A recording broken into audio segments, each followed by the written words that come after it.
Hello बच्चों, कैसे हो आप? लुकमान क्लासेस चैनल में आप सभी लोगों का स्वागत है। चलिए बच्चों, आज की क्लास में हम लोग आइसोसाइनाइड फंक्शनल ग्रुप के नोमेनक्लेचर के बारे में आज हम लोग स्टडी करेंगे। आइसोसाइनाइड फंक्शनल ग्रुप का बच्चों समान अनुसूत्र होता है आर सिंगल बॉन्ड एनसी। क्या होता है बच्चों? Yes, R single bond NC होता है। इसका आईयूपीएसी नेम लिखने का रूल होता है बच्चों एल्केन प्लस आइसोनाइट्रिल, एल्केन प्लस आइसोनाइट्रिल। और कॉमन नेम लिखने का रूल होता है बच्चों एल्किल प्लस आइसोसाइनाइड। सॉरी बच्चों, यहाँ पर आइसोनाइट्रिल नहीं होगा, आइसोसाइनाइड होगा। क्या होगा बच्चों? आइसोसाइनाइड। तो ध्यान रखिएगा बच्चों, आपके पास जो कंपाउंड है आइसोसाइनाइड, इसका समान अनुसूत्र होता है R single bond NC. IUPAC नाम लिखने का रूल होता है बच्चों अल्केन प्लस आइसोनाइट्रिल। और कॉमन नेम लिखने का जो रूल होता है बच्चों एल्किल प्लस आइसोसाइनाइड। आर जो है बच्चों इसको हम लोग एल्किल कहते हैं और इसका फॉर्मूला होता है CnH2n प्लस 1। एन का मान जो लेना है बच्चों यहाँ पर आपको 1 या 1 से बेसी लेना है, 1 या 1 से बेसी लेता है। तो चलिए बच्चों, आओ हम लोग इस पर कुछ एग्जाम्पल करके देखते हैं। जब एन का मान 1 लीजिएगा बच्चों तो एन की जगह पर 1 रखिएगा तो C1 H 2 1 2 और 2 1 3 हो जाएगा, यानी C1 H3 हो जाएगा। और सिंगल बॉन्ड आपको NC जोड़ना है। क्या जोड़ना है बच्चों? NC। चलिए बच्चों, और सबसे पहले इसका आईयूपीएसी नेम पढ़ते हैं। देखिए बच्चों, आईयूपीएसी का नेम जो होता है तो सबसे पहले एल्क होता है। तो बताओ बच्चों, एल्क की जगह पर क्या पढ़ेंगे हम लोग? यस, मेथ पढ़ेंगे। उसके बाद आइसोनाइट्रिल लिख देना बच्चों। तो इस प्रकार से इसका पूरा आईयूपीएसी नाम हो गया मेथेन आइसोनाइट्रिल। यहाँ पर ए नहीं छूट रहा है, मेथेन आइसोनाइट्रिल, मेथेन आइसोनाइट्रिल। कॉमन नेम लिखना चाहते हैं बच्चों तो सबसे पहले एल्किल जोड़ना है। तो एल्किल की जगह पर क्या हो जाएगा बच्चों? एक कार्बन है तो एक के लिए हो जाएगा बच्चों मेथिल, है ना। उसके बाद क्या जोड़ना है? आइसोसाइनाइड। क्या जोड़ना है बच्चों? Isocyanide, isocyanide. तो इस प्रकार से बच्चों CH3 सिंगल बॉन्ड NC के नेम हो गया मेथेन आइसोनाइट्रिल और कॉमन नेम हो गया बच्चों मेथिल आइसोसाइनाइड। उसी प्रकार से n का मान आप और कुछ लेकर बना सकते हैं। अगर आपको n का मान 2 लेकर के आपको बनाने का मन है तो बताओ n की जगह पर 2 रखेंगे तो क्या हो जाएगा? फॉर्मूला C2 हो जाएगा और H 2 2 4 1 5 हो जाएगा और सिंगल बॉन्ड हो जाएगा बच्चों NC। क्या हो जाएगा बच्चों? NC। तो इस प्रकार से देखा जाए तो फॉर्मूला आ गया C2H5 सिंगल बॉन्ड NC। अगर बच्चों आप इसका आईयूपीएसी नेम लिखना चाहते हैं तो देखिए बच्चों इसका आईयूपीएसी नेम होता है अल्केन प्लस आइसोनाइट्रिल। तो बताओ बच्चों अल्केन की जगह पर कितने कार्बन है? NC को छोड़ के जो कार्बन है उसी को काउंटिंग की जाती है बच्चों। तो 2 कार्बन है तो 2 कार्बन के लिए क्या लिखेंगे बच्चों? एथेन लिखेंगे। उसके बाद बच्चों आइसोनाइट्रिल जोड़ना है तो उसके बाद बच्चों आइसोनाइट्रिल जोड़ देंगे। तो इस प्रकार से बच्चों इसका पूरा आईयूपीएसी नेम हो गया एथेन आइसोनाइट्रिल। यस, क्या हो गया बच्चों? एथेन आइसोनाइट्रिल। चलिए बच्चों फटाफट आप इसका कॉमन नेम बताओ। कॉमन नेम किस प्रकार से बताएंगे बच्चों?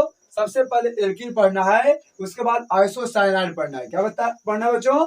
आइसोसाइनाइड। तो बताओ बच्चों एल्किल की जगह पर क्या हम लोग यूज करेंगे? यस, एथिल का यूज करेंगे। उसके बाद आइसोसाइनाइड, तो एथिल हो गया आइसोसाइनाइड, आइसोसाइनाइड। तो इस प्रकार से बच्चे अगर आपके पास कंपाउंड रहे C2H5 सिंगल बॉन्ड NC तो इसके आईयूपीएसी नेम होगा एथिल आइसोनाइट्रिल और कॉमन नेम होगा बच्चों क्या होगा? Ethyl isocyanide, ethyl isocyanide. और कुछ बच्चे और एग्जांपल लेकर के हम लोग डिस्कस करते हैं। थर्ड नंबर में n का मान 3 लेते हैं। तो बताओ बच्चों n का मान जब 3 लेंगे तो फॉर्मूला क्या हो जाएगा आपके पास? C3H 2 3 6 और 6 1 7 हो जाएगा और सिंगल बॉन्ड ये तो R की जगह पर हो गया बच्चों और सिंगल बॉन्ड क्या चीज? NC। तो चलिए बच्चों आपके पास जो फॉर्मूला गया वो है C3H7 सिंगल बॉन्ड NC। चलो बताओ बच्चों इसका आईयूपीएसी नाम क्या हो जाएगा? तो देखिए बच्चों आईयूपीएसी के नेम जो होता है वो होता है एल्केन प्लस आइसोनाइट्रिल। क्या होता है बच्चों? Alkane plus isonitrile. तो बताओ 3 कार्बन के लिए क्या हो जाएगा बच्चों? यस, प्रोपेन हो जाएगा। क्या हो जाएगा बच्चों? प्रोपेन। उसके बाद आइसोनाइट्रिल जोड़ना है। क्या जोड़ना है बच्चों? आइसोनाइट्रिल। तो हो जाएगा बच्चों प्रोपेन आइसोनाइट्रिल, प्रोपेन आइसोनाइट्रिल। यदि कॉमन नेम लिखना चाहते हैं बच्चों तो देखिए कॉमन नेम लिखने का रूल होता है एल्किल प्लस आइसोसाइनाइड। क्या होता है बच्चों? Alkyl plus isocyanide. तो बताओ एल्किल की जगह पर क्या पढ़ेंगे बच्चों? यस, प्रोपील पढ़ेंगे। क्या पढ़ेंगे? प्रोपील। उसके बाद आइसोसाइनाइड, आइसोसाइनाइड। तो इस प्रकार से बच्चे हमने n का मान जो भी लेकर के बनाया है वो सारे कंपाउंड आपको भी सारे लिखने आ जाएगा और साथ ही साथ उसका नेमिंग भी करने आ जाएगा। इसलिए आप घर पर खुद प्रयास कीजिएगा n के मान 3 से बेसी लेकर के बनाने का, है ना बच्चों। हम उम्मीद करते हैं कि n का मान 3 से जितना भी बेसी लीजिएगा 4, 5, 6, 7, 8, 9, 10, 11, 12, 13 सब का आप समान अनुसूत्र और पिछले नाम आप कॉमन नाम बिल्कुल आसानी से लिख सकते हैं, कोई बड़ी बात नहीं है। लेकिन आपको यह ध्यान में रखना है कि एनसी के छोड़ करके आपको एल्केन पढ़ना है और एनसी के छोड़ करके ही आपको पढ़ना है एल्कीन। क्या पढ़ना है बच्चों? एल्केन। यानी एनसी के छोड़ के इस तरफ जितना भी कार्बन रहेगा उसी के लिए एल्केन पढ़ेंगे। एक रहेगा तो मिथेन, 2 रहेगा तो इथेन, 3 रहेगा तो प्रोपेन, 4 रहेगा तो ब्यूटेन पढ़ेंगे। और एल्किल की जगह पर एक कार्बन रहेगा तो मिथीन, 2 रहेगा तो एथीन, 3 रहेगा तो प्रोपीन, 4 रहेगा तो ब्यूटीन। तो इस प्रकार से बच्चों और उसके बाद जो शब्द है उसको बैठाते चले जाएंगे। तो इस प्रकार से आपका आईपीसी नाम और कॉमन नाम लिखाते चला जाएगा। बहुत ईजी है बच्चों, आप आसानी से इसको ले सकते हैं। चलिए बच्चों अब हम लोग नोमेनक्लेचर पर आते हैं। सबसे फर्स्ट नंबर में आपके पास बड़ा सिंपल नोमेनक्लेचर दिया जा रहा है, C single bond N C. चलो बच्चों फटाफट इसका आप आईपीसी नाम लेकर के दिखाओ, इसका नामकरण करके दिखाओ। बड़ा इजी है बच्चों, देखो इसका नामकरण किस प्रकार से करते हैं। सबसे पहले हम लोग मेन चेन चुनेंगे। क्या चुनेंगे बच्चों? मेन चेन चुनेंगे। उसके बाद जो है बच्चों ये आपका फंक्शनल ग्रुप है, लेकिन ये ब्रांच की तरह ही काम करता है। जिस प्रकार से हेलोजन काम करता है उसी तरह से ये भी काम करेगा आपका। तो देखिए बच्चों आपका ये हो गया आपका फर्स्ट, ये सेकंड हो गया, ये थर्ड हो गया, है ना बच्चों। नहीं ये मेन आपका फंक्शनल ग्रुप की तरह काम करेगा। तो देखिए बच्चों 2 पर हो गया आपका आइसोनाइट्रिन। क्या हो गया बच्चों? 2 पर हो गया आइसोनाइट्रिन। और मेन चेन में टोटल कितने कार्बन हो गए बच्चों? 3 कार्बन। तो आइसोसाइनाइड वाला का नोमेनक्लेचर का जो रोल होता है वो पहले होता है एल्केन, उसके बाद होता है आइसोनाइट्रिन। तो टोटल मेन चेन में 3 कार्बन हो गए हैं। तो 3 के लिए क्या लिखेंगे बच्चों? प्रोपेन लिखेंगे। क्या लिखेंगे बच्चों? प्रोपेन। उसके बाद 2 पर आइसोनाइट्रिन है तो लिखेंगे प्रोपेन टू आइसोनाइट्रिन, प्रोपेन टू आइसोनाइट्रिन। उसी प्रकार से बच्चे अगर मेन चेन में 4 कार्बन रहते, मेन चेन में 4 कार्बन रहते तो ब्यूटेन लिखाता, है ना बच्चों। उसके बाद एनसी का नंबर लिखा जाता कि कितना नंबर पर है। आइए सेकंड नंबर में देखते हैं, C single bond C, single bond C, single bond C और ऊपर में है बच्चों एनसी। क्या बच्चों? एनसी। चलो फटाफट आप इसका नोमेनक्लेचर करके दिखाओ, इसका नामकरण करके दिखाओ। बड़ा सिंपल है बच्चों। सबसे पहले हम लोग क्या करेंगे, कार्बन की लंबी श्रृंखला चुनेंगे। ये हो जाएगा आपका ब्रांच, ये होगा आपका फंक्शनल ग्रुप, है ना बच्चों। उसके बाद काउंटिंग उस तरफ से करना है जिस ओर से आपका फंक्शनल ग्रुप नजदीक पड़े। तो देखो बच्चों ये हो गया फर्स्ट, ये हो गया सेकेंड, ये हो गया थर्ड, ये हो गया फोर्थ। इस तरफ से अगर गिनती करेंगे बच्चों तो आपका फंक्शनल ग्रुप तीसरा पर पड़ेगा, लेकिन इस तरफ से गिनती करने पर दूसरे पर पड़ जाएगा। इसी के चलते लोग गिनती इस तरफ से करेंगे। तो बताओ बच्चों इसका नाम क्या हो जाएगा? इसका नाम मेथिल होता है ना, तो हो जाएगा 3 मेथिल। क्या होता हो जाएगा बच्चों? 3 मेथिल। और उसके बाद टोटल देखिए मेन चेन में कितने कार्बन है? 4 कार्बन है। तो 4 के लिए क्या बताएगा बच्चों? ब्यूटेन। उसके बाद बच्चों फंक्शनल ग्रुप का नाम लिख देना है। 2 पर है आइसोनाइट्रिन, तो ब्यूटेन टू आइसोनाइट्रिन, ब्यूटेन टू आइसोनाइट्रिन। तो इस प्रकार से बच्चे बड़ा आसान होता है। आप इस तरह से करके अगर रूल फॉलो कीजिएगा तो आप आसानी से आप एनसी वाला और सीएन वाला फंक्शनल ग्रुप का नोमेनक्लेचर कर सकते हैं। चलिए बच्चों थर्ड नंबर में इससे कुछ ज्यादा क्रियाशील देते हैं, C single bond C, single bond C, single bond NC और single bond CN. Single bond क्या है बच्चों? सीएन। तो चलिए फटाफट आप इसका नाम लेकर के दिखाइए, क्या इसका नाम होगा। तो देखिए बच्चों इसमें 2 तरह का फंक्शनल ग्रुप आया है, एक एनसी वाला एक सीएन वाला। सीएन वाला जो होता है बच्चों वो ज्यादा क्रियाशील होता है और एनसी वाला कम क्रियाशील होता है। तो जो ज्यादा क्रियाशील होता है बच्चों उसको मेन फंक्शनल ग्रुप मानते हैं और उसको मेन चेन में शामिल करते हैं, है ना बच्चों। तो आपका ये हो जाएगा आपका मेन चेन। और मेन चेन में जब है अगर आपका सीएन वाला आ जाता है तो इसमें कार्बन की काउंटिंग वहीं से स्टार्ट होती है। तो 1 2 3 4 और 5। अब एनसी काम करने लगेगा बच्चों ब्रांच का। फंक्शनल ग्रुप तो है ही है, लेकिन अगर मेन फंक्शनल ग्रुप पकड़ा जाता है तो इसको छोड़कर के बाकी जितना भी फंक्शनल ग्रुप बचता है वो सब ब्रांच में होता है। और ब्रांच का नाम हम लोग पहले लिखते हैं और पहले लिखने के लिए उसका प्रीफिक्स का इस्तेमाल करते हैं। तो बताओ बच्चों एनसी का प्रीफिक्स क्या बताया गया था? Yes isocyano. क्या बताया गया था? आइसोसाइनो। इसका नाम लिखेंगे बच्चों हम लोग 3 आइसोसाइनो। क्या लिखेंगे बच्चों? 3 आइसोसाइनो, आइसोसाइनो। उसके बाद मेन चेन में देखिए टोटल कितने कार्बन है? 5 कार्बन। तो 5 के लिए लिखेंगे बच्चों पेंटेन।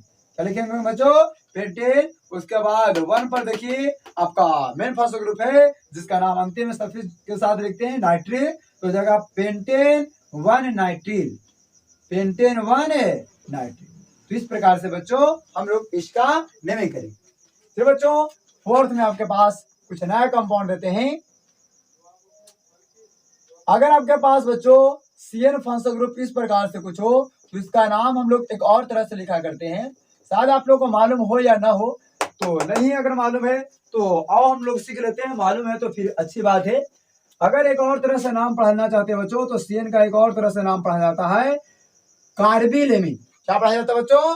कार्बिलेमिन। जिस प्रकार से बच्चों CHO का एक और नाम होता है कार्बोल्डिहाइड, कार्बोल्डिहाइड। COOH का एक और नाम होता है बच्चों कार्बोक्सिलिक एसिड। ऐसे तो वही एसिड जुड़ा करते हैं। अगर मेन फॉस्फो ग्रुप में अगर किसी मेन चेन में अगर मुख्य फॉस्फो ग्रुप का काम कर रहा है तो वही एसिड जुड़ता है, लेकिन इसका नाम कार्बोक्सिलिक एसिड भी होता है, इसका कार्बोल्डिहाइड भी होता है। उसी तरह से अगर CN आएगा तो हम लोग कार्बिल एमीन पढ़ेंगे। क्या पढ़ेंगे बच्चों? Carbyl amine. उसी प्रकार से अगर CONH2 आता है तो इसका नाम पढ़ेंगे कार्बोक्सामाइड। क्या पढ़ेंगे बच्चों? कार्बोक्सामाइड पढ़ेंगे। तो चलिए बच्चों अगर आप इसका नाम अगर पढ़ना चाहते हैं कार्बिल एमीन, क्या पढ़ना चाहते हैं बच्चों? कार्बिल एमीन, तो कार्बिल एमीन का यूज करके कैसे इसका नाम पढ़ेंगे? तो कार्बिल एमीन अगर पढ़ते हैं बच्चों तो कार्बिल एमीन का आपका कार्बन मेन चेन में शामिल नहीं होगा, बल्कि कार्बिल एमीन के अलावा जो कार्बन है ये आपका मेन चेन में होगा और ये सब आपका काम करेगा आपका ब्रांच की तरफ, जिसका नाम पढ़ेंगे हम लोग कार्बिल एमीन। क्या पढ़ेंगे बच्चों? Carbyl amine. तो नाम लिखने के लिए सबसे पहले आपको अल्केन लिखना पड़ता है। क्या लिखना पड़ता है बच्चों? अल्केन। तो बताओ अल्केन में क्या लिखेंगे बच्चों? एक कार्बन है तो एक के लिए लिखेंगे बच्चों मेथेन। क्या लिखेंगे बच्चों? मेथेन। उसके बाद कार्बिल एमीन देखिए टोटल क्या हुआ है, टोटल कार्बिल एमीन 4 गो है बच्चों और सब 1 पर ही है, जिसके कारण लिखेंगे मेथेन 1 1 1 और 1। टोटल कितने हो गए कार्बिल एमीन बच्चों? 4 गो। तो 4 के लिए लिखेंगे बच्चों हम लोग टेट्रा। क्या लिखेंगे बच्चों? टेट्रा। और उसके बाद carbyl amine, tetra carbyl amine.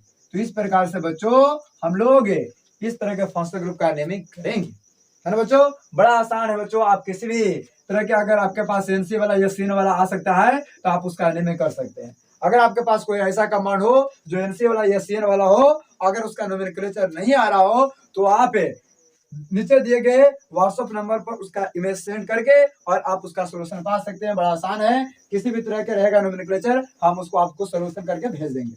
चलिए देखिए बच्चों कुछ और अपने से बताते हैं। C सिंगल बॉन्ड C और सिंगल बॉन्ड इस तरह से ले लेते हैं, थोड़ा सा अलग हट के लेते हैं, जरा हट के, है ना बच्चों? जरा हट के। चलिए बच्चों और देखते हैं इसका नोमेनक्लेचर किस तरह से करेंगे।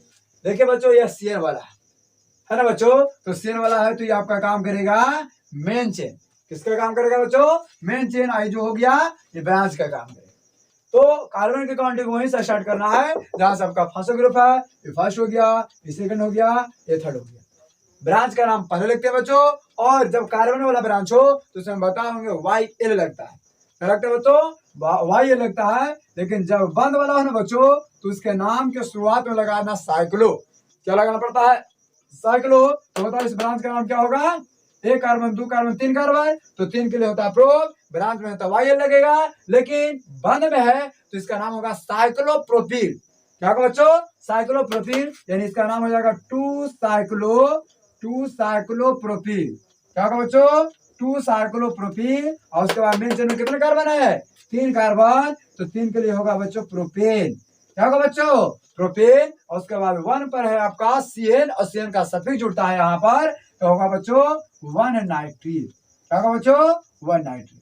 उसी प्रकार से अगर बेंजीन लटका हुआ रहेगा तो उसका नाम फेनिल पढ़ेंगे। क्या पढ़ेंगे बच्चों? फेनिल। उसी प्रकार से अगर 4 कार्बन वाला रहेगा तो इसका नाम साइक्लोब्यूटिल पढ़ेंगे, 5 कार्बन वाला रहेगा तो साइक्लोपेंटिल पढ़ेंगे। तो इस प्रकार से बच्चे आप इस तरह के अगर आपके पास में अगर कोई नोमेनक्लेचर आता है तो आप उसका नेमिंग आसानी तरीके से कर सकते हैं। बहुत इजी होता है, कोई भारी नहीं है। अगर आपको समझ में नहीं आया हो तो वीडियो को आप बैक कर करके आप उसे पुनः से समझने की कोशिश कर सकते हैं। अगर आपको यह वीडियो अच्छी लगी हो तो प्लीज इसे लाइक, सब्सक्राइब और अपने दोस्तों के पास शेयर करना बिल्कुल ना भूलें। जय हिंद, जय भारत।